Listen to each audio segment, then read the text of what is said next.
kadhannaa walii wajjin.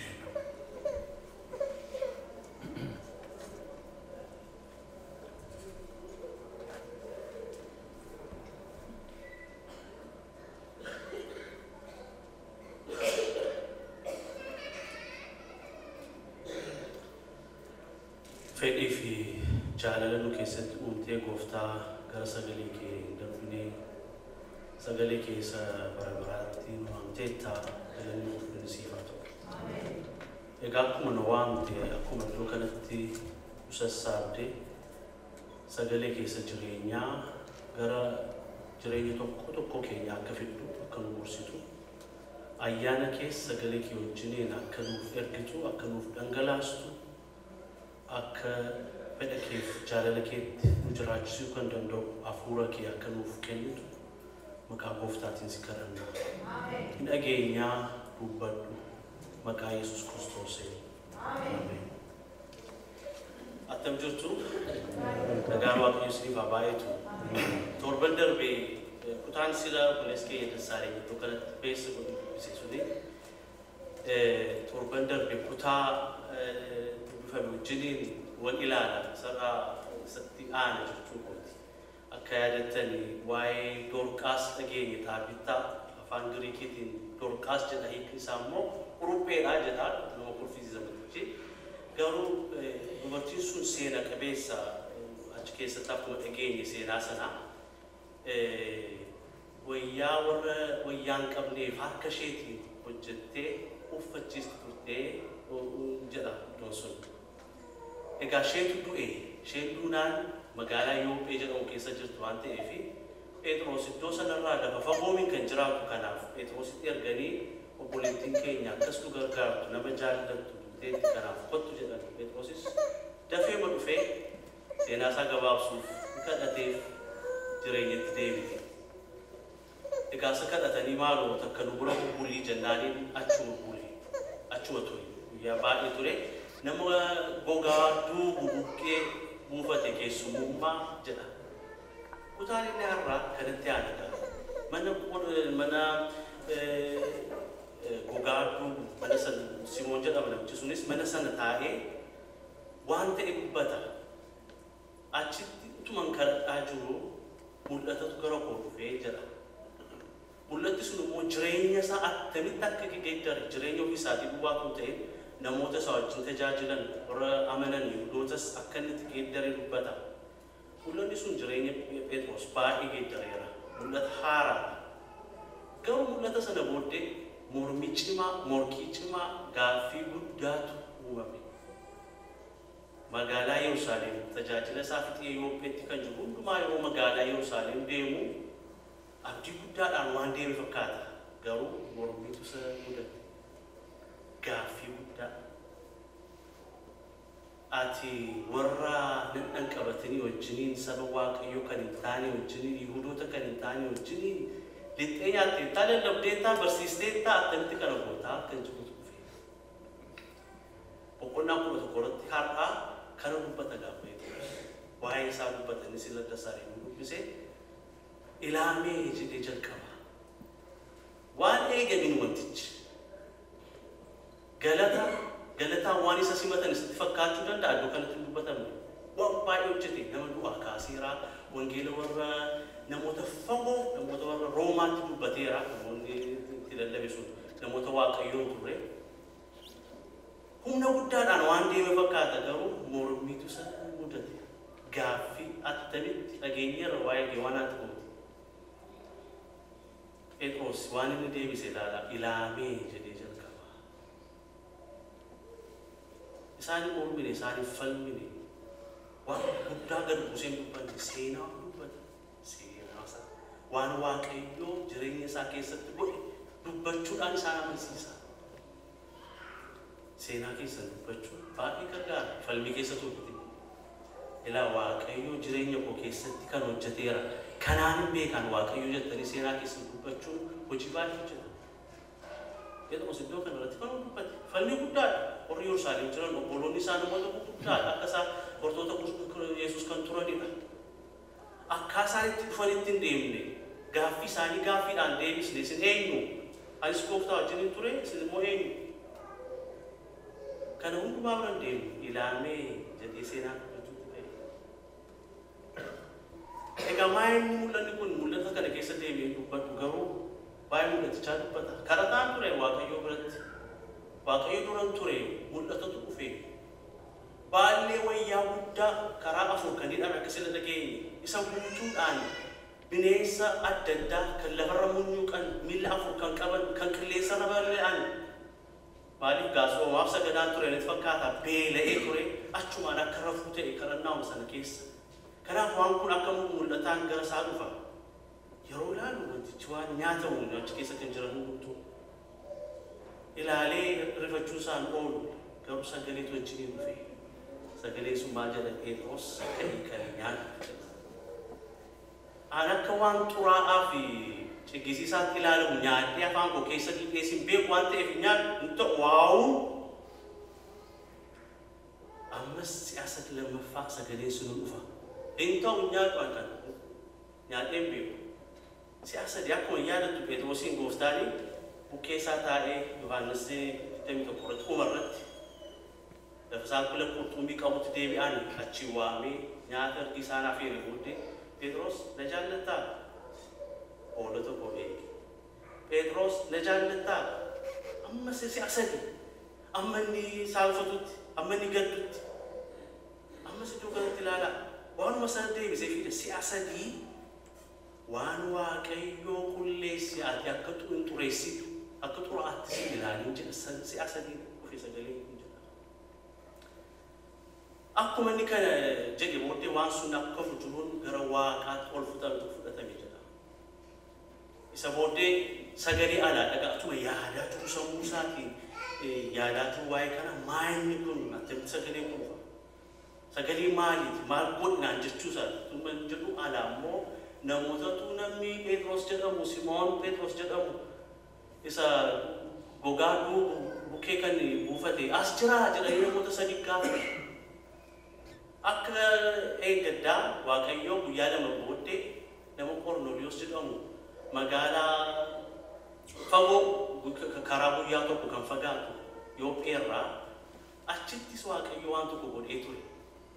Nama Waaqayyoon beekne nama Roomaa ajajaa dhibbaa kan ta'e Waaqayyoon kan sodaatu namoota kan gargaaru Waaqayyo achumatti yeroo inni kadhatu jedha. Namichi sunis sa'aatii 3 irratti sa'aatii booddee yommuu inni kadhata godhaa jiru sanatti Waaqayyoo mul'ata isaaf ergee jedha. Mul'anni kan namicha sanaa immoo wayya nama uffata adii uffateetu itti mul'ate.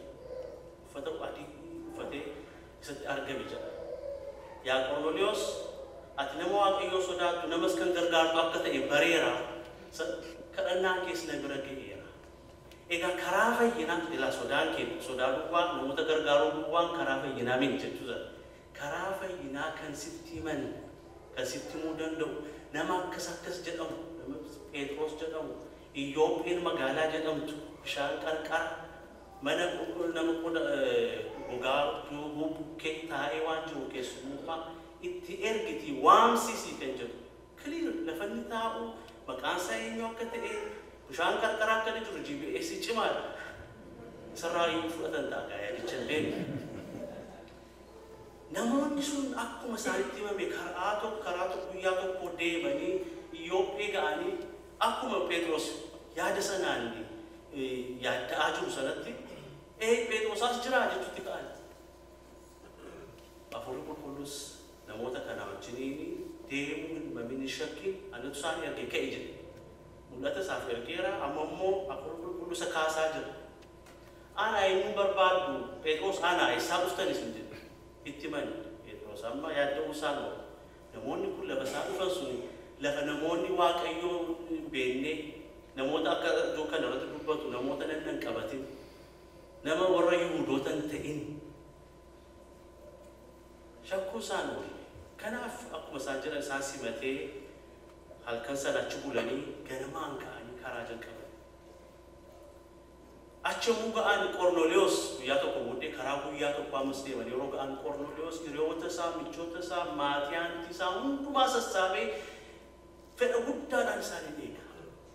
Phexros achi argi ga'e booddee jalqaba waan inni dubbate ilaaluu dandeessu. Nuyi beektu warri Yihuudootaa namoota warra kaanii wajjin mana isaanii illee nyaata si nyaatu isaanii wajjinis firooma keessan illee beektu sirriitti kana. Garuu maaliif nu waamtan? Waaqayyotu dubbateera waan baay'ee itti beera garuu ammas isaaniin gaafatamu morkii cimaa keessa akka inni jiru ilaaluu dandeessu. Phexros akka Phaawulos dura nutti Galaatiyaa keessatti maal jedhaa? Warra Yihuudootaa wajjin duwwaa lamuusaas tajaajiluusaas Yihuudoota wajjin duwwaadha. Phaawulos maal jedhaa?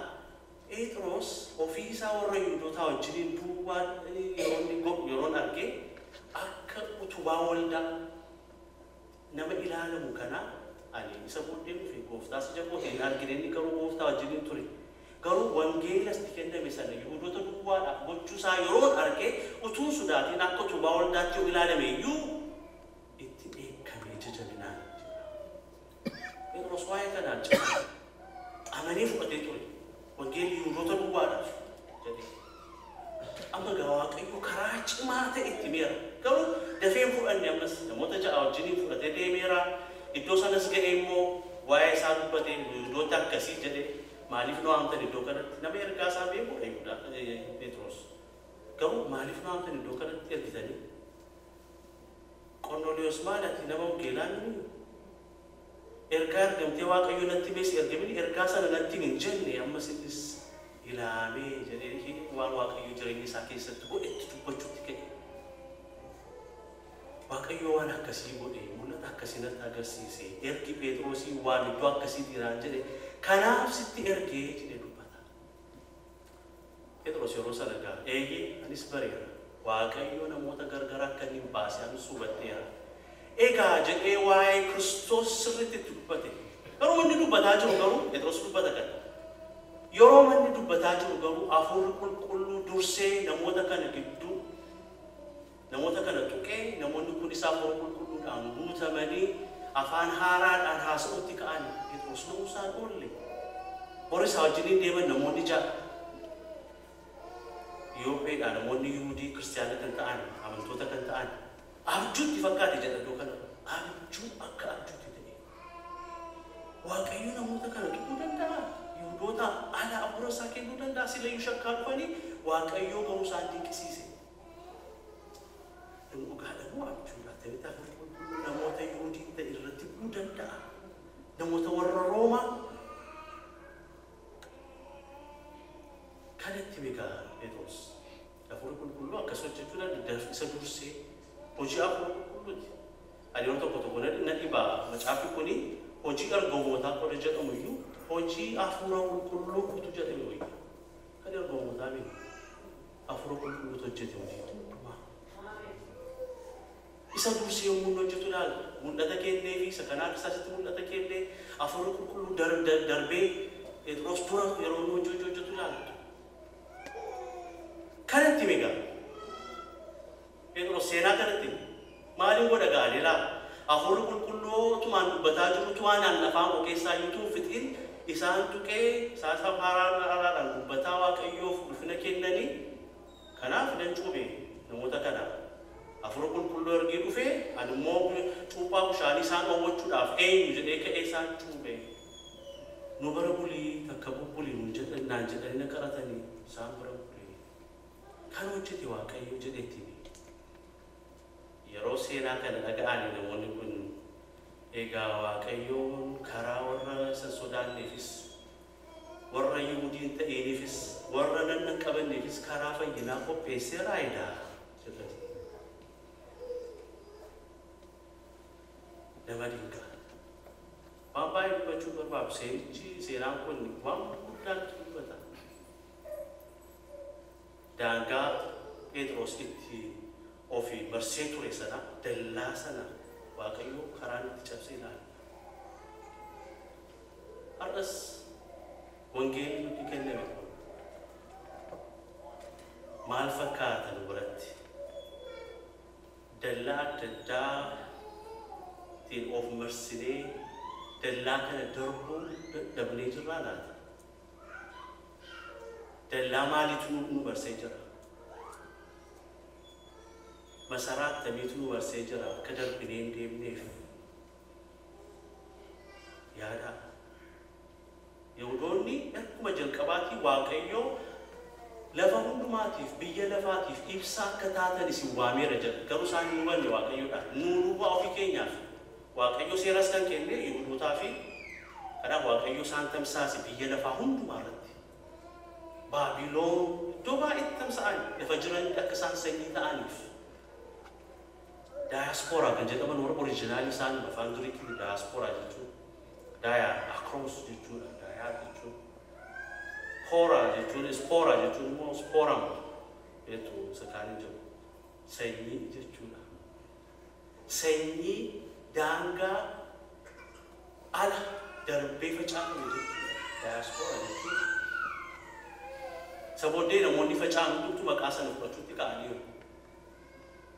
Sanyii facaanii dhabuunis waaqayyo nu facaaseera. Iddoo adda addaatti wangeela nuuf kenne.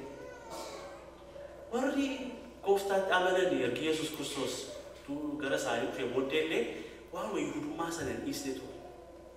Wangeelis nu duwwaadhaaf jedhanii qabatanii turan. Gooftaan garuu Yerusaalemitti balaa guddaa ari'atama guddaa fidee isaan facaase. Faca'anii ammas iddoo hundumaatti amma daarii lafaatti dubbatanii jedha.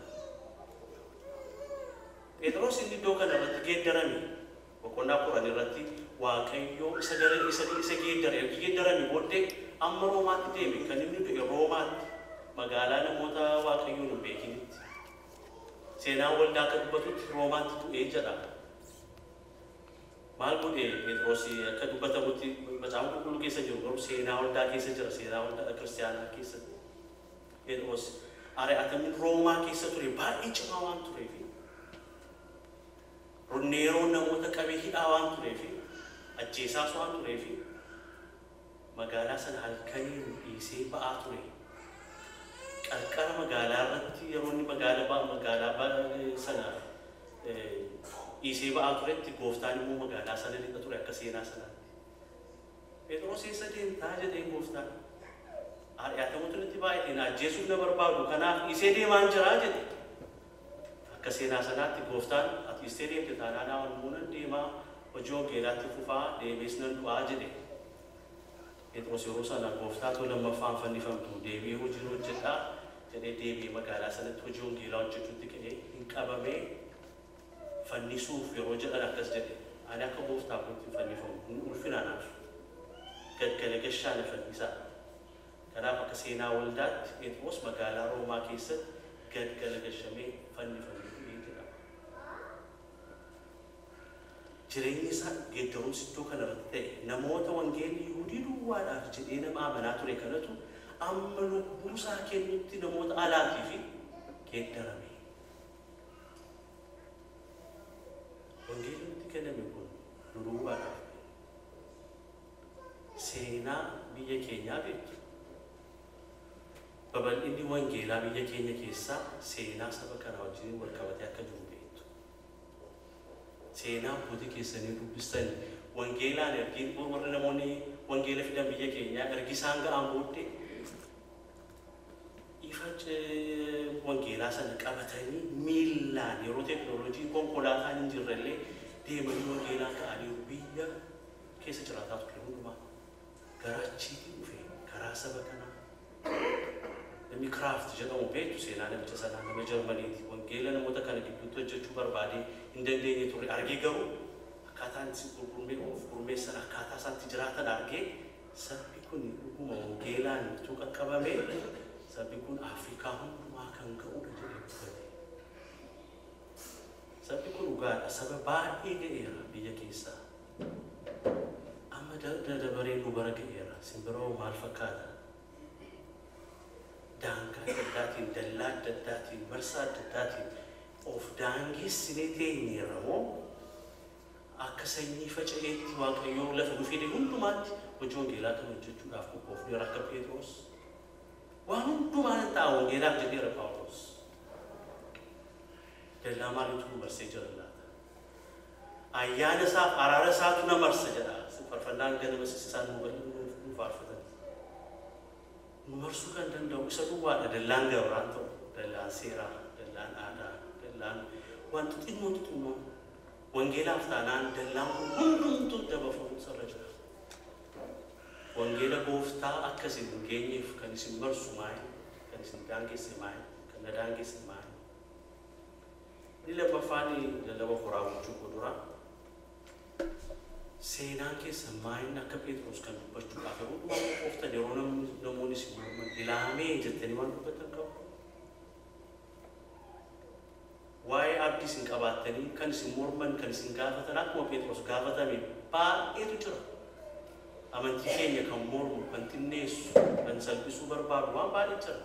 Lola Waaqayyo seenaa kana jireenya koo keessatti hojjeteera jettanii seenaa dubbatan qabdu. Ilaamee jettanii waan haasoftan qabdu. Seenaa maaliif jira? Seenaa baay'ee jira. Seenaan kun garuu nama lafa hojii keessanii yeroo laaqana nyaatan namoonni mormii adda addaa waa'ee amantii keessanii yeroo isin kaasan waa'ee musa teewooloojii waan adda addaa keessatti tuqisanii ilaamee Waaqayyo waan kana jireenya koo keessatti hojjeteera waan jettanii dubbatan ilaamee qabdu. Seenaa qabdu. Jira seenaa ciccimaa Waaqayyo akkaataa isin baatee isin dabarse seenaa ciccimaa jira. Seenaa kana wajjin hin dubbinaa. Cimaa Ismoonoo jedhamu tokko ammallee dadhabee gara gooftaa deemee kun laffi ana gaddisiisu the richest part in the world jedha. Laffi baay'ee sooressi cemeteryidha. Lafa maan awwaalaati jedha. Lafa awwaalaa faarfannaa faarfatamin macaafa barreeffamin waan baay'ee achitti lafa sammuu namaa keessatti kan wajjiniin jedha. Seenaa ciccimaa Waaqayyo jireenya keenya keessatti godhe namoota baay'ee geeddaruu kan danda'u. Akkuma iddoo kanatti yeroo Phexros dubbate akkasii mormii isaaniis gaarii jedhe jedha. Namoonni akka isaaniitti filoosofiidhaan maaliin deemtanii isinitti ka'uu danda'u. Isa cimaa iyyuu kaasu. Ila Waaqayyo jireenya koo keessatti waan akkasii hojjeteera jettanii seenaa keessan dubbachuu dandeenyaan isumatu kana. Seenaa qabdu. Isiniif Waaqayyo gidduutti kan hojjetame. Seenaan sun akka dubbatamu barbaadamuuf karaa seenaa sanaa hojjetu. Umaratti mul'anni keessan maali? Ilaala mul'ata keenya gooftaan isa sanaafis mul'ata kadhataa ture jedha Qorneeliyoosis. Phexrosis asii mul'ataan hojjeta lamaan isaanii walitti fida mul'ata isaanii. Kadhataa turan lamaan isaanii immoo jedha. Yoo isaan kadhataa turanii isa kanaafis mul'ata addaa, isa kanaafis mul'ata addaa ta'uu mul'anni isaanii walitti kan dhufu ta'e. Jireenya keessaniif mul'ata, tajaajila keessaniif mul'ata. Waa'ee mul'ataa baay'ee abstiraaktii ta'eera. Baay'ee salphaa iddoo kanarratti Waaqayyo wajjin quunnamtii qabdu taanaan mul'anni kan keessa. Waaqayyo kaayyoo malee silas faarfannaa keessa ture kun kaayyoo malee nama tokko iyyuu hin finne. Kaayyoo baay'ee akka galaana bukkee carracha galaana bukkee jedha Daawit 139 irratti kaayyoo ati yaada ati naaf qabdu cirracha galaana bukkee jiru caala jedha. Baay'ee qaba Waaqayyo nama dinqa garuu nutuun beeku. Gaafadhaa isiniif kennamaa barbaadaan argattu balbala rukkutaa isiniif banamaa. Waaqayyo waanti gaafatu dubbateera. Gaafadhu. Mul'ata jireenya keetii barbaaddaa gaafadhu. Namoonni kun lamaan kadhataa turan jedha. Waan hojjechuun isaaniif ta'u waa'ee wangeelaa waan jireenya isaanii geeddaru waan namoota isaan wajjin tajaajilan geeddaru waan namoota kaanis geeddaru mul'ata kennameef. Karas Waaqayyo mul'ata qaba. Mul'ata argachuudhaaf iddoo fagoo deemuun sirra jiru bilbila biyya fagoo bilbiluun sirra jiru. Waaqayyo wajjin quunnamtiin isin akka baadhaa kadhadhaa Waaqayyoodhaan. Akkaataa isaan beektan Waaqayyo mul'aticha fida. Sagaleedhaan haa ta'u Waaqayyo karaa tokkos karaa biraas dubbata jedha yoo. Tokkoof biraa jechuun infinitiidha. Hin jiru baay'eedha jechuudha. Waaqayyo karaa tokko karaa sadiitu jedheera ta'e karaa afur dubbatan sila. Waaqayyo karaa tokko karaa biraas jechuun biraan huban qabu. Mul'ata sana karaa inni ittiin beektan isin.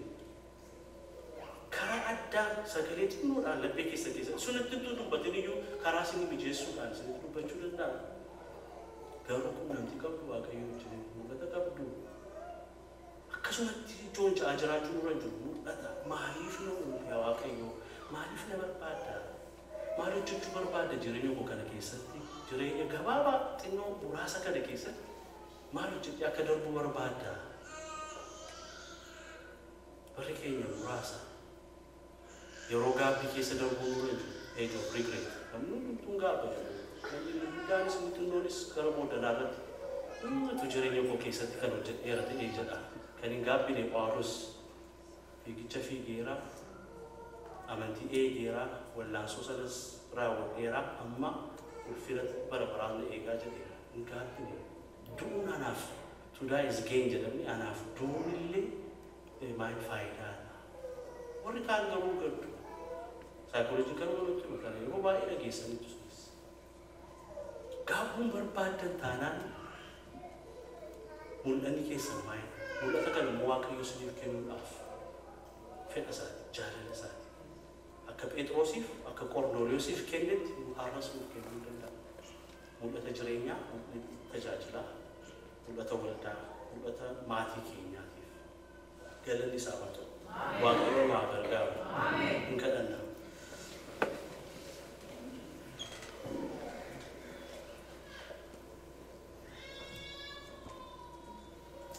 Kan na daangeesse maayinni dallaa kan natti ta'e akkan darbeen hojjenneef ifa Waaqayyoo na keessatti ibse bucaa wangeelaa natti kenname kana abboonni koo kan isaan dabarsan ija jabinaan dhiphinaa baay'eedhaan ari'atama keessatti ana bira ga'ee garuu kan dhaabate dallaa adda addaatiin marfamee Waaqayyo nuti dubbateera. Akka Phexros geeddaramuu nurra jira. Waaqayyo nu gargaaree hojii kan hojjetaa kan jiru baay'ee waldaan kiristaanaas garuu ammas ergaan kun ilaallata. Akka sanyii facaaneerra lafa jiru hundumaatti namoota hundumaatti wangeela kana dubbachuudhaaf waamamneerra. Dallaa kana diigna. Wangeela kan daangessee jiru dallaan jira taanaan jireenya keenya keessatti. Yaa Waaqayyo nu gargaari. Dallaa kana darbuun barbaada. Masaraa na daangesse kana darbuun barbaada. Na gargaari humna naa ta'e akkuma Phexros hin gargaarte. Mul'ata naan kenne Gooftaa. Guyyaa guyyaatti mul'ata jireenya kootii, mul'ata tajaajila kootii, mul'ata maatii kootiif. Waaqayyo nu gargaara. Kadhannaa gabaabsitee kadhannaa.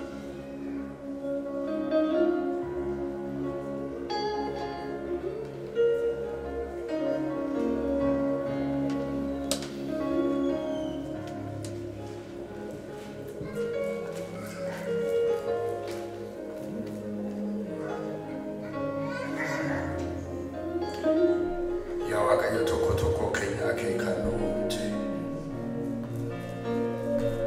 Waan nurraa eegnu hin qabda biyya lafaa keessa akkasumatti miti kan nu keesse.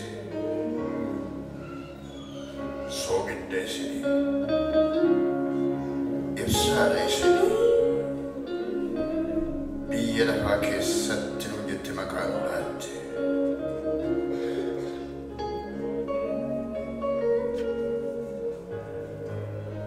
Namni kee hundumtuu dhimma baasa kana furri kee keessa jiru. Kanatti waamte, hojiitti waamte. Abbooti keenya amanamummaadhaan waan itti waamaman hojjetanii darban rakkinatu keessa jiru, beelaan dheebotanii.